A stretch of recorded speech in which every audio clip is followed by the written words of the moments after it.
Добрый день, дорогие мои люди! Сегодня у нас 15 мая 2026 года. Говорит и показывает Санкт-Петербург. Температура воздуха у нас сейчас плюс 13 градусов, а ощущается плюс 10. Я вам скажу, ветер у нас восточный до 4-5 метров в секунду. Даже немножко и северный. Такой, с переходом, так сказать. Ветер меняется и дождик небольшой идет. Я взяла на всякий случай зонтик. Вот.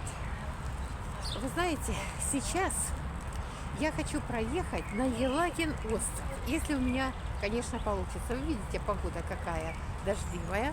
Но, несмотря на это, ради вас, дорогие мои, я хочу проехать и посмотреть сама и, конечно, показать вам. Вот. Вы со мной, дорогие мои. Добра вам, здоровья, удачи и всего самого доброго. Я вас очень люблю. Давайте.